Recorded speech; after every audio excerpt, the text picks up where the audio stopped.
Okay, everyone. We're going to get started on our panel today for using research in college admissions. My name is John Gardezi. I'm going to be talking to you a bit today about research in the college admissions process, and then we're going to hop into a brief panel discussion on the Polygence Experience and why I love talking to kids about Polygence and research in general. So let me share my presentation. Okay. Great. So today we're going to talk a bit about research in college admissions.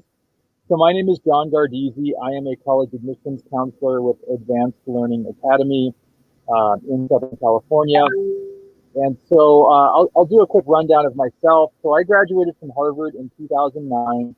And like so many students who participate in Polygence, I did a research project, two research projects actually, when I was in high school that were pretty big that helped me with my admissions process. I'm a former admissions interviewer for Harvard College. So I used to interview students in their senior year as they were applying to the university. I have over 10 years of experience in college admissions counseling. So I know a bit about what works and what doesn't work from a college admissions perspective, and specifically when it comes to research. So today I want to talk about three different things. So first, what does research look like for high school students? And for many of you on the call today, you've been through an actual research project.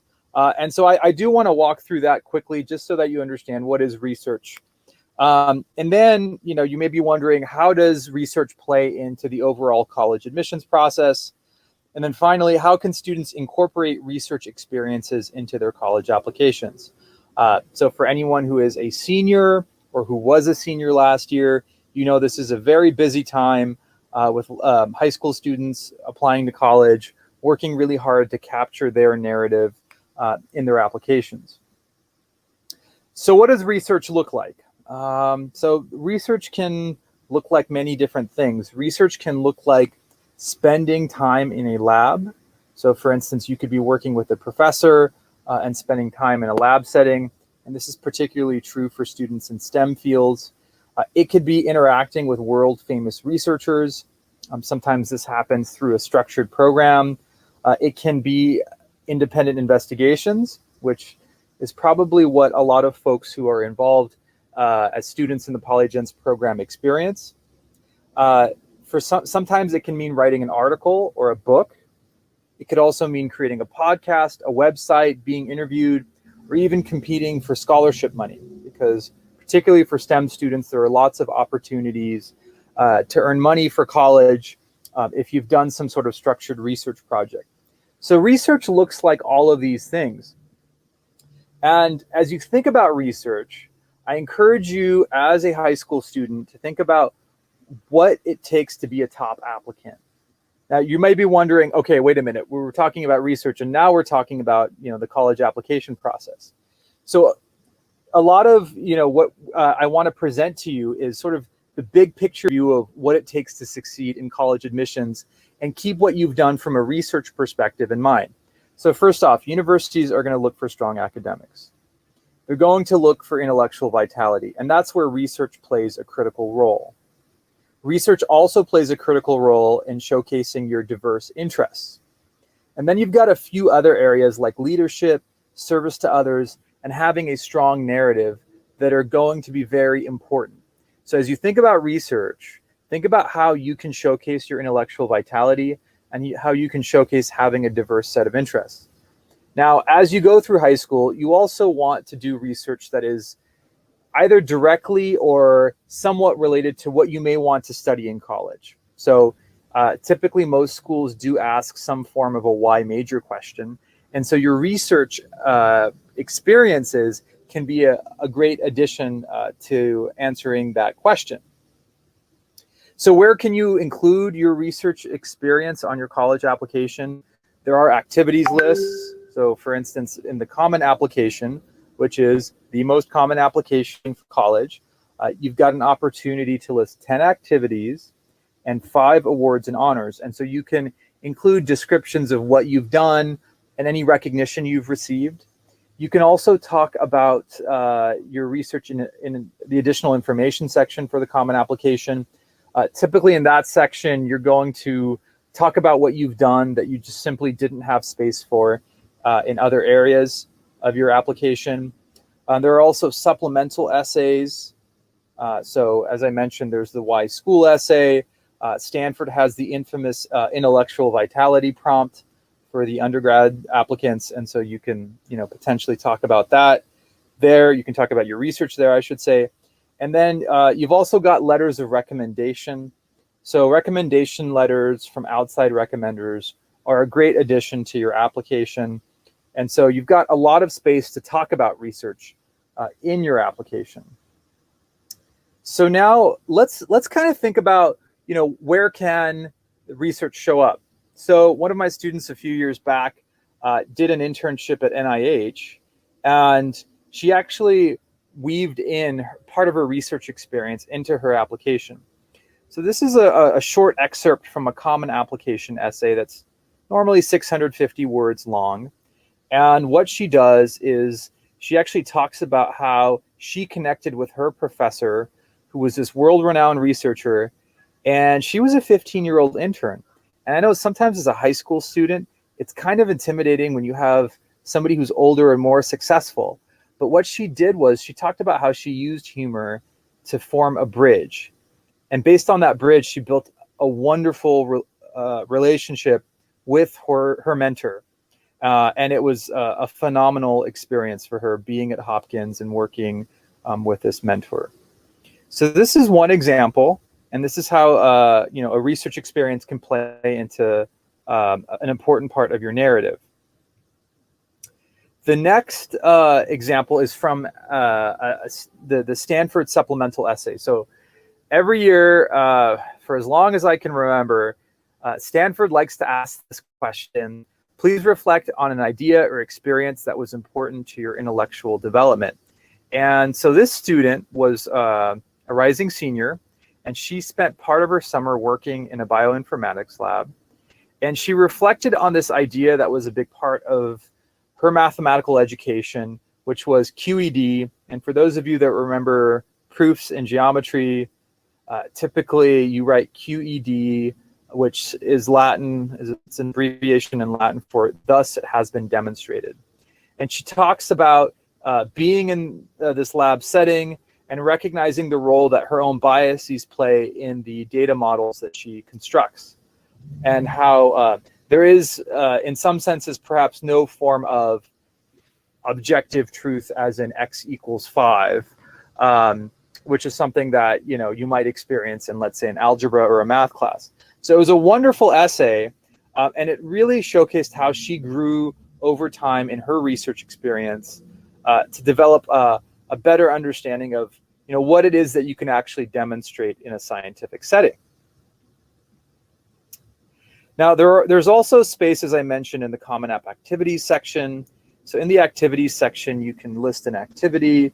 You can talk about what you've done. So for instance, this is actually something from a Polygence student. This is from the application of a Polygence student who did an independent study in economics.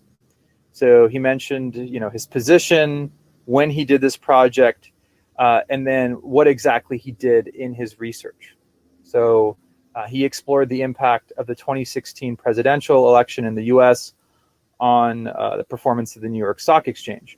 And he got to work with a Columbia grad student, and it was a very enriching experience that he actually talked about in greater detail in other parts of his application.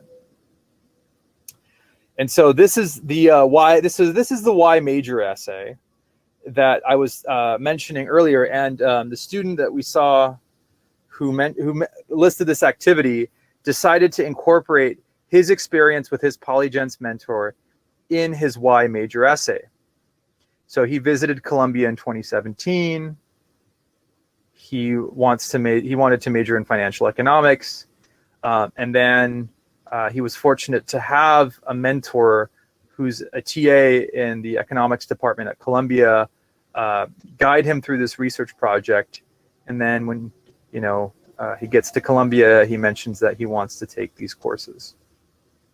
So this is an example of how an actual Polygence project can tie into a college application essay. Now, in terms of highlighting, what you've gained in your research, you can bring up, what you've done in the Common App main essay. You can bring it up in a Y major essay. You can even bring it up in an interview.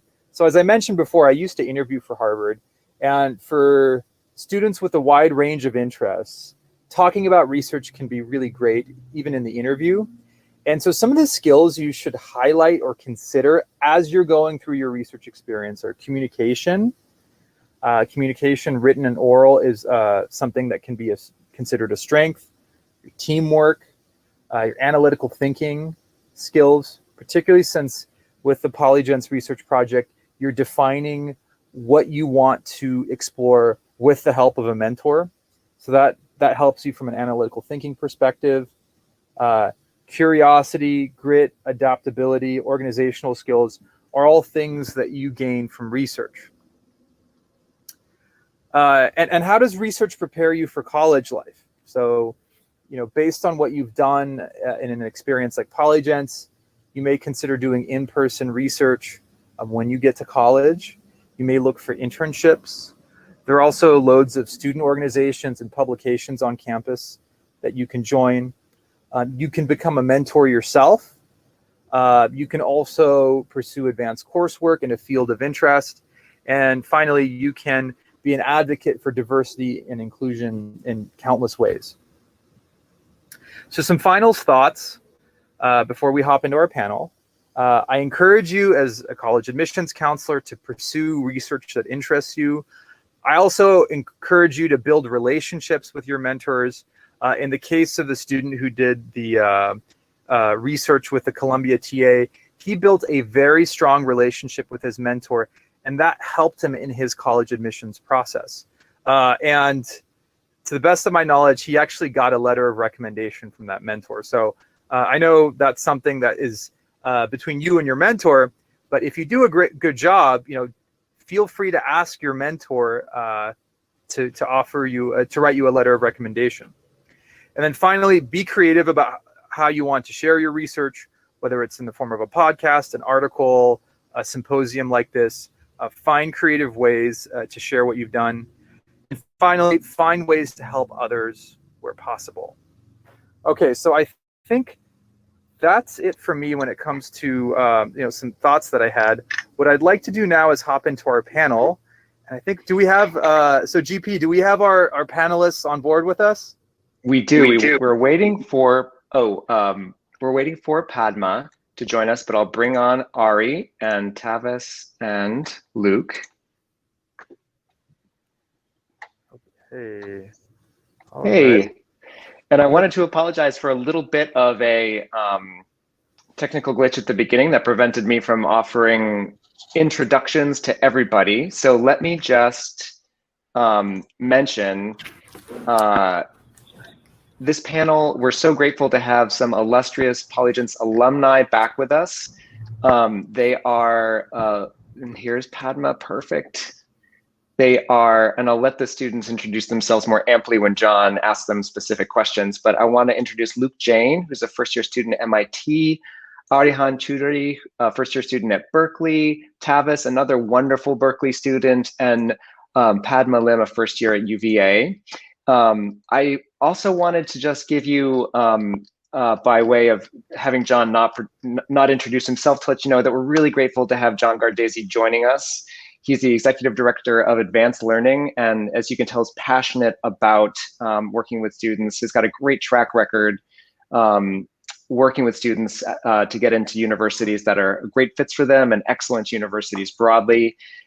He's previously had a great career in business consulting at Ernst & Young, focusing on corporate communications, but for more than 10 years, he's been working with students, really thousands of students over the years, seeking admissions to top private schools, colleges, and graduate programs. He's from California, as a graduate of Harvard College, and I will say that you can find him more often now in his free time surfing and playing guitar in Hawaii. I gather that he's joining us back in California today in his beautiful camper van.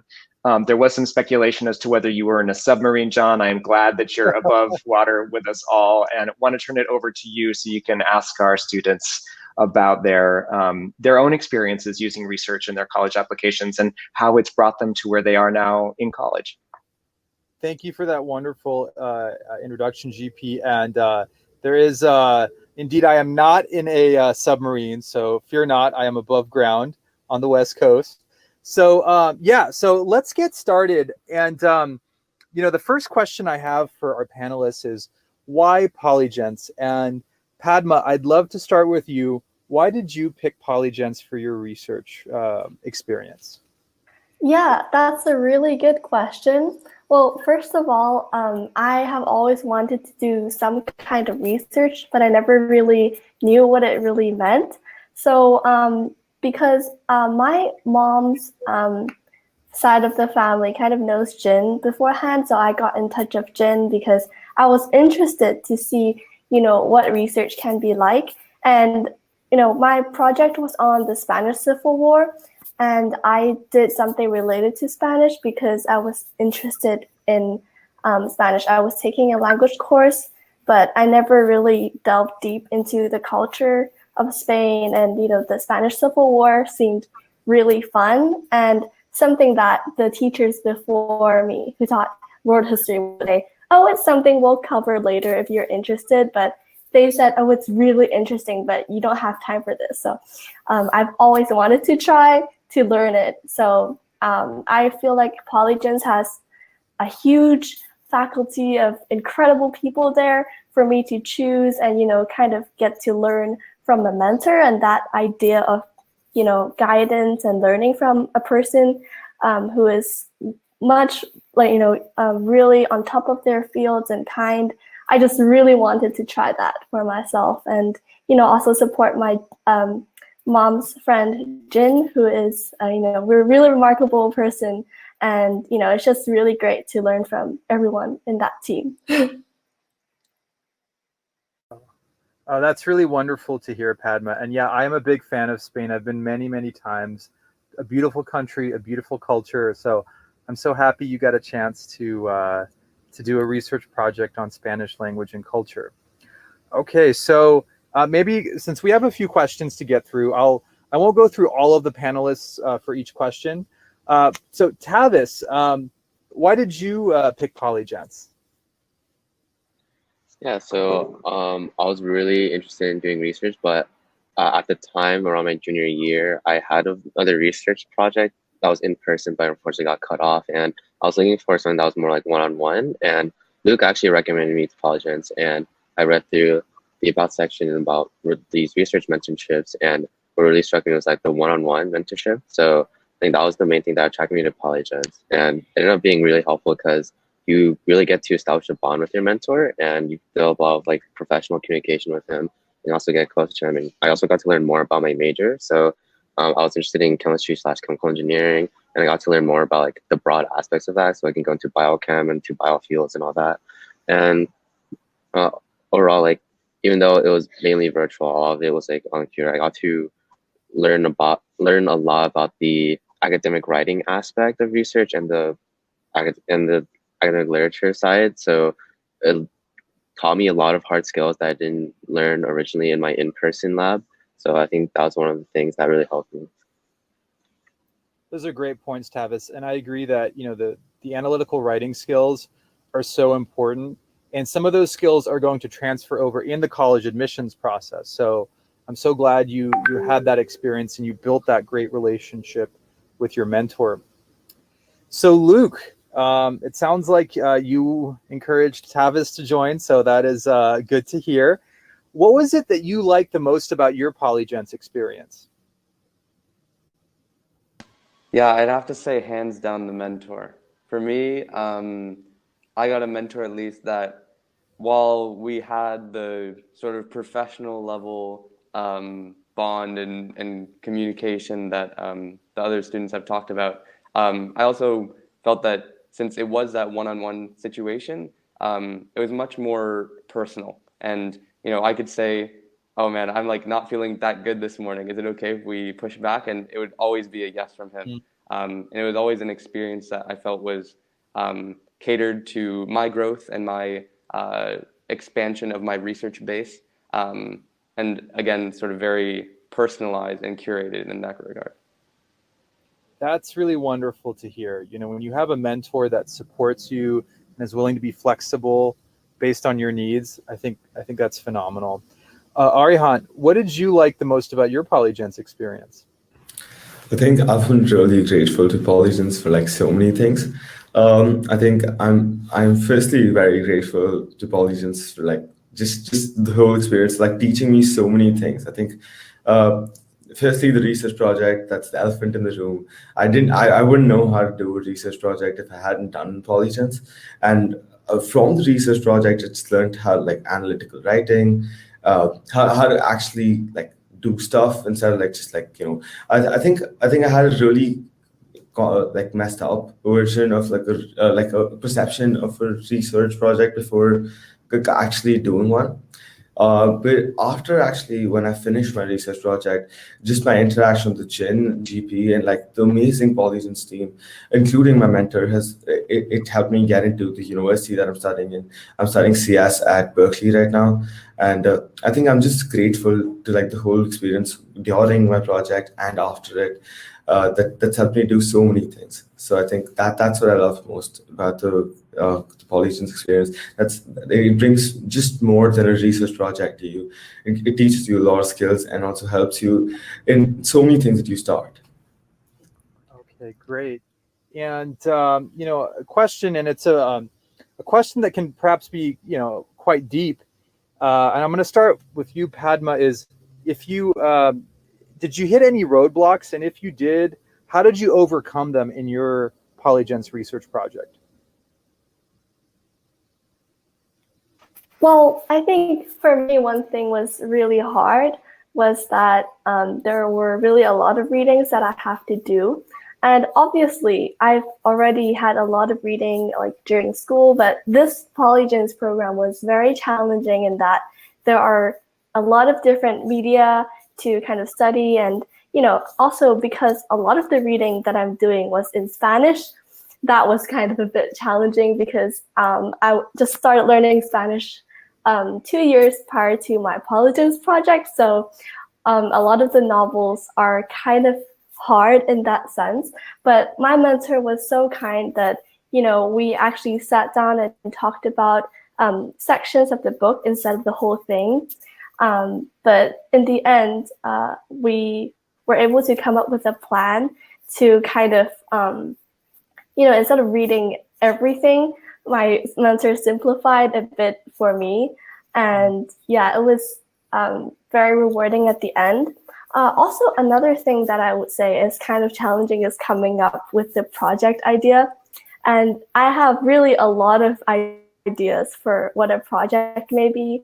Initially, I was thinking of doing an academic writing because I thought, you know, that is what everyone would want and expect from a person who is doing research. You know, you just have to write very formal, like written projects in a sense.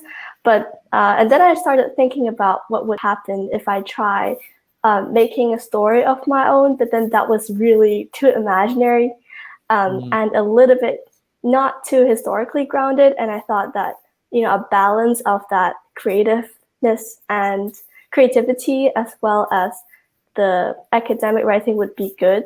So at the end, I came up with the idea along with my mentor's help to kind of come up with a novel. Like it is about two Spanish people talking about the Spanish Civil War in the form of a dialogue. And there are a lot of comics involved. I mean, a lot of the words and slangs that I used and I learned in Spanish, I put it in there as well as kind of like a summary of what is going on.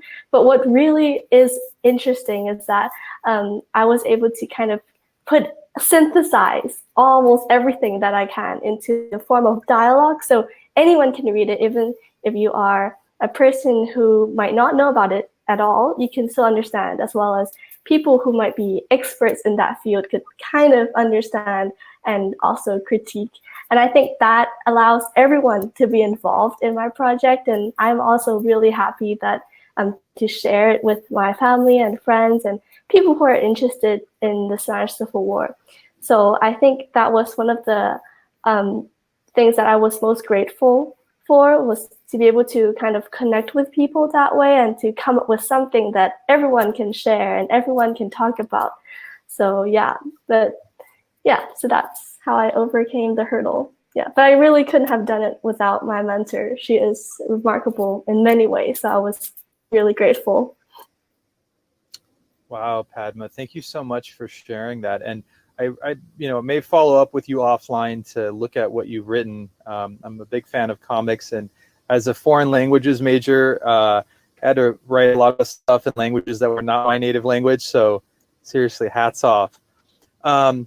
Okay, so in terms of roadblocks and overcoming them, Tavis, did you hit any roadblocks in your project, and how did you overcome them?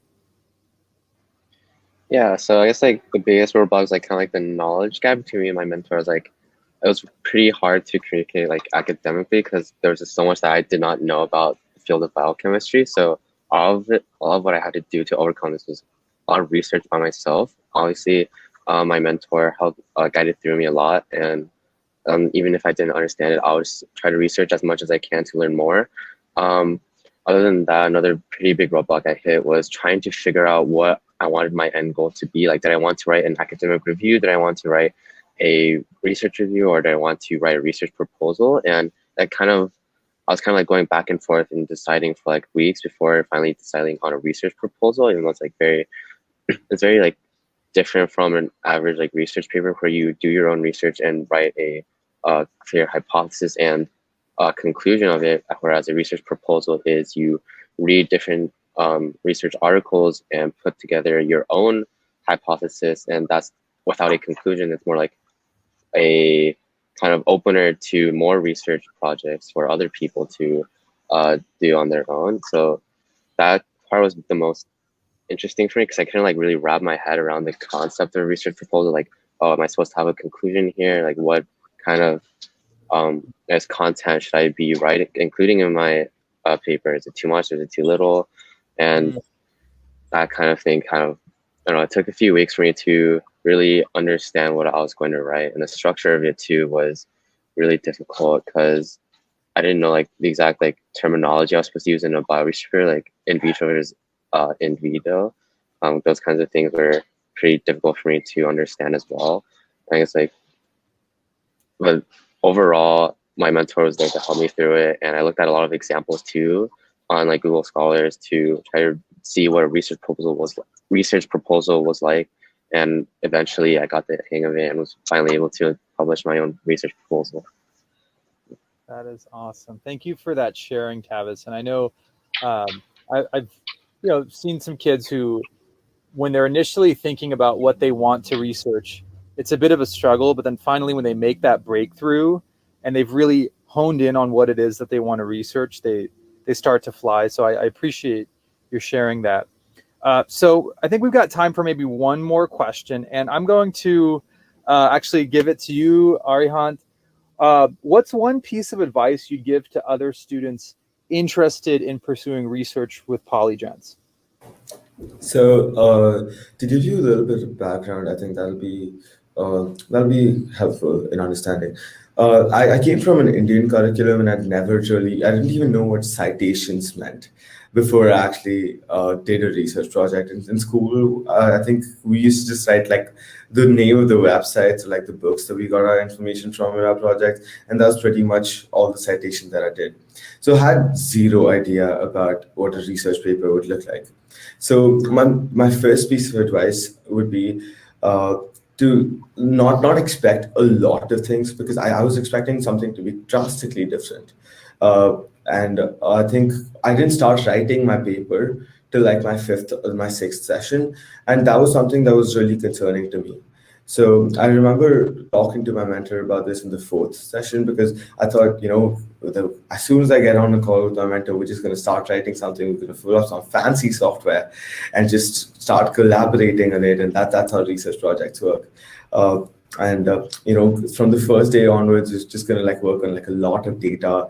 For context, I worked on future climate change data. So we're essentially analyzing future climate change till 2100. And that so I thought that from the first day it'd just be very fancy and like the stuff that I'd seen in movies, right? But it did end up becoming like that, but it took time. So my first piece of advice would be patience. Then my second would be like Davis was talking about. I think all of us, there'll be a huge knowledge gap between us and our mentors.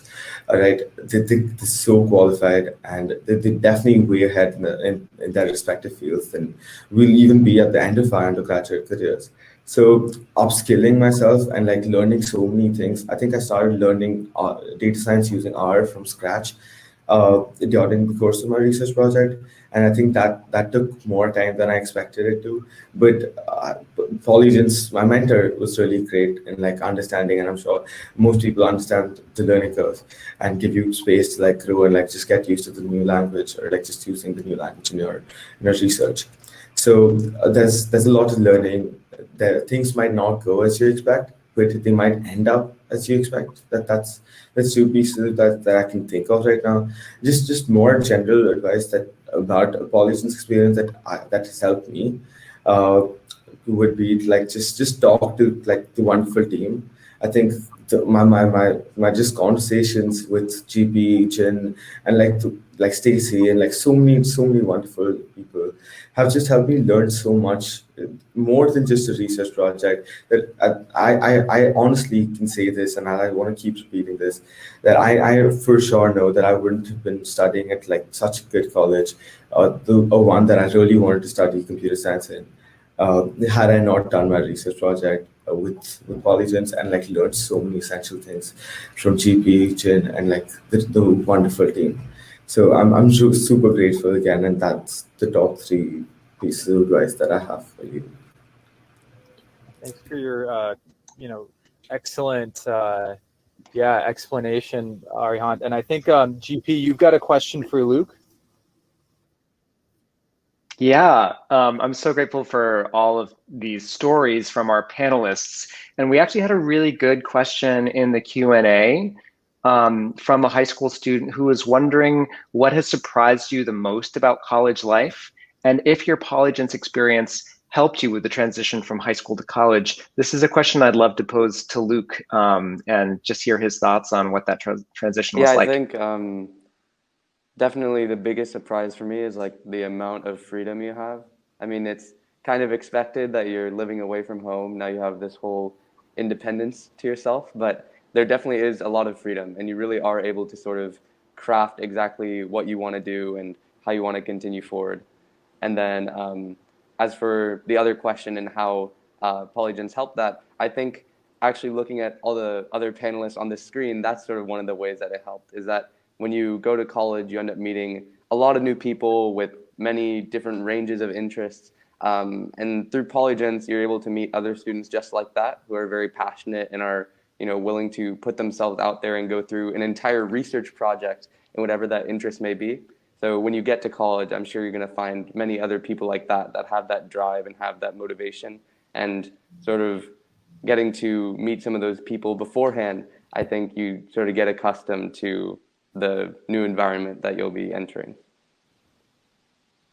Yeah, that's great. And as I might have mentioned beforehand, even on this panel, we have two people from different places who have arrived at the same school. Ari and Tavis are both at Berkeley. So just an idea of creating that sense of community. I know that I had some of those experiences going to college, people I knew beforehand who I was sort of expecting to see more and hang out with there. But, as Luke was saying, you're just, you're sort of orchestrating your whole life on your own. So it's both the process of experimentation on the sort of social and scheduling side, as much as it is diving into these topics that maybe you've explored through your research. Are there any other questions for our panelists before we go? I want to make sure that we have time. I know John has a couple of other questions, so I might invite him to ask one more to the panelists, a fun question sort of to wrap things up. The next panel is beginning at 11:45, so we'd love to hear a little bit more from the panelists and give everyone also a chance to have a cup of tea or dash to the to the restroom before the next sessions begin. John, please go ahead. Yes, so I have one more question, and I'll pose it to Arihant. So Arihant, how did you incorporate your Polygence research experience in your college application? Okay, so I was I'll talk about more than just Berkeley, because I think for the University of California, it is a pretty generalized application for all the 9 campuses, if I'm getting the 9 number right. But in general, I think when I was looking into like the Y college essays, and I wrote a couple of them. I think Northwestern has a Y college essay, NYU has a Y college essay. These two that I remember. I think even Cornell had a Y, and Duke had a Y. I think these are the 4 Y colleges that I can remember.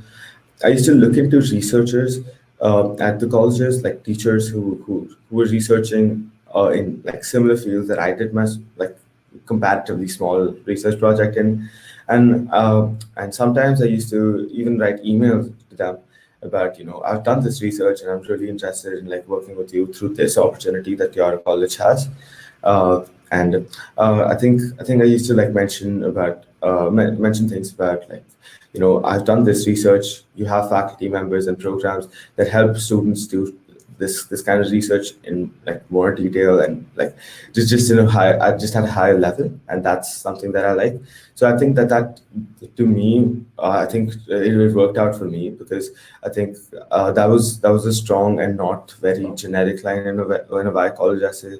A lot of times I think Y college essays can become very monotonous. It's the same thing being written over and over again. And in general, I think I used to I mentioned my abstract in the additional information section in the Common App. So I wrote about my research project title, and I included the abstract there, and it was done in a very like copy paste kind of way. I just wrote that I worked on a research project, and then I just like I wrote abstract : and just pasted my abstract there in case the admissions officer wanted to like read a little bit about it. It was the #1 activity on my activity list, and also on my on my University of California activity section. So it was there, and I was fortunate to get a letter of recommendation from my mentor, which also worked for me in like some places. I don't think the University of California allows you to have a letter of recommendations, but the Common App does, and that definitely helps a lot. So I think these are the main ways that, and even right now, I think when I'm applying for like research positions at college, this is not college application based, but I'm still using it to like just show experience to get better roles and like better experience at college. And so far I like to think it's working out for me. but yeah, that's how I used it. Thank you so much for that question, John. John, you're muted currently. Yeah, thanks for the reminder.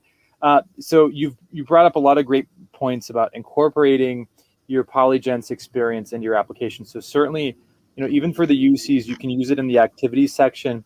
And actually, of the 4 questions you respond to, it's recommended that one of them focuses on what you want to study in college. It should relate to your response, should relate to your major. That's an excellent opportunity to bring up Polygence. So whether you're applying to public school or private school, there's usually more than one way to talk about the experience and bring it up. And as I mentioned before, sometimes you can even get a letter of recommendation from a mentor that you trust. So lots of ways of incorporating the experience into your application. And I actually want to pose the question to Luke. So Luke, I want to ask you the same question. How did you incorporate your Polygence experience into your application?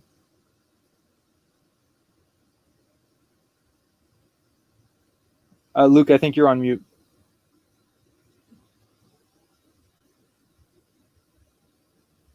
Oh.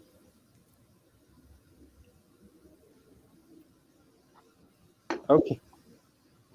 Okay, no worries. I think for some reason we still have you on mute. That's completely okay. GP, I'll hand it back to you. Anything else you want to leave us with before we wrap up? Sure. If Luke can definitely reply to that if he's able to address the audio thing. But so I wanted to thank everybody for their participation today. It's so great to see familiar faces.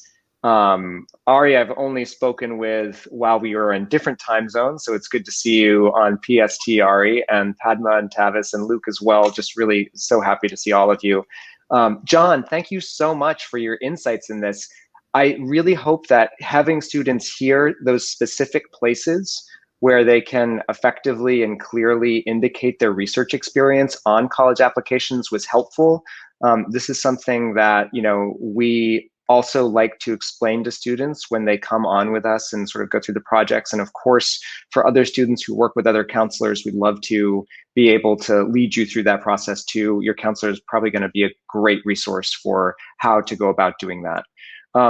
But to leave us, I suppose I wanted to ask sort of a fun question, and maybe John and I we'll have the current college students go now, and then we'll reflect on ours. I want to hear about what is that class that you're taking this term that is really inspiring to you, that maybe is related to you know, the research that you did at Polygence. It doesn't have to be, but I was just sort of curious to know what you guys are studying now. Very briefly, go ahead.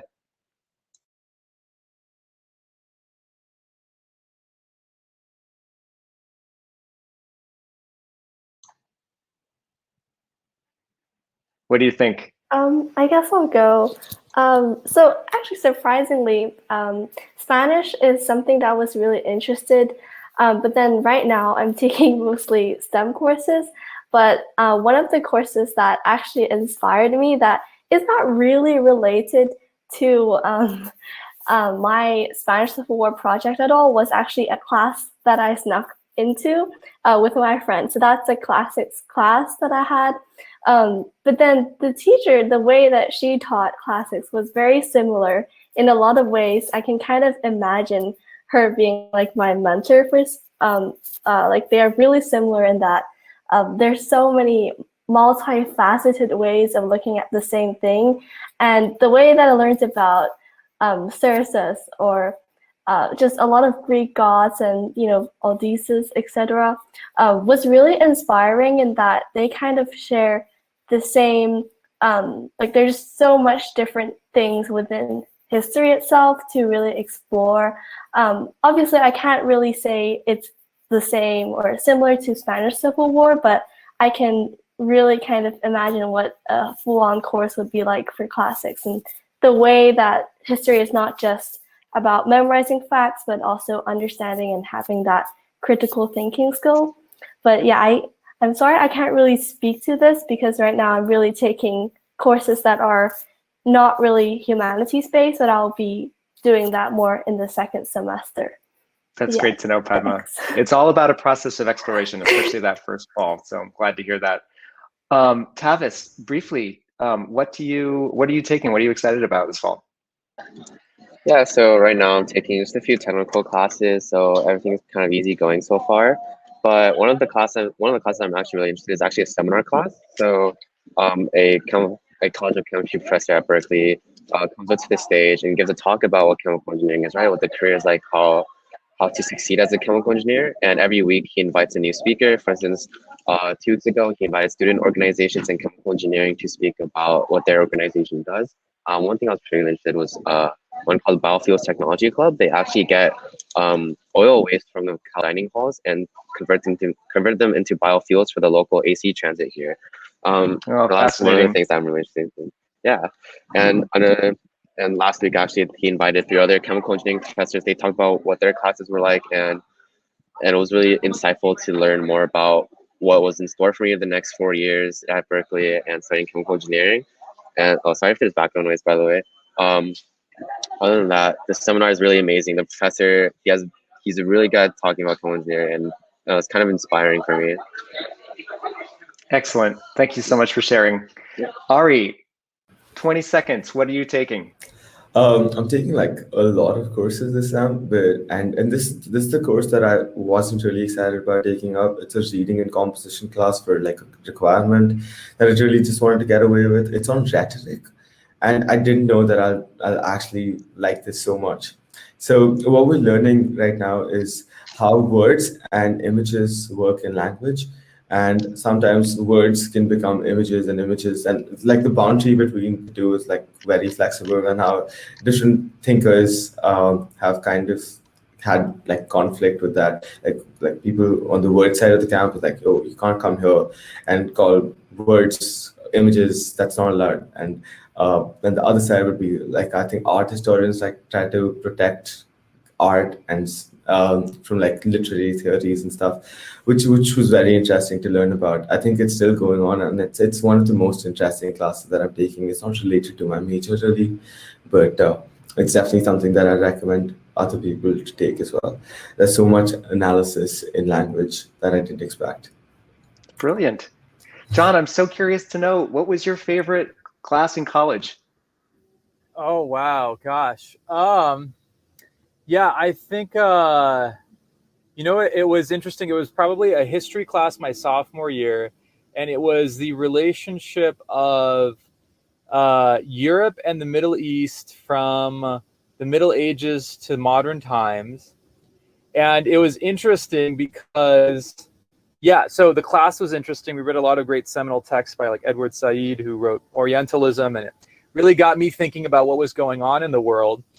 And fascinatingly, 15 years later, my TA for the class called me up, and her daughter was applying to college, and she ended up, she was one of my students.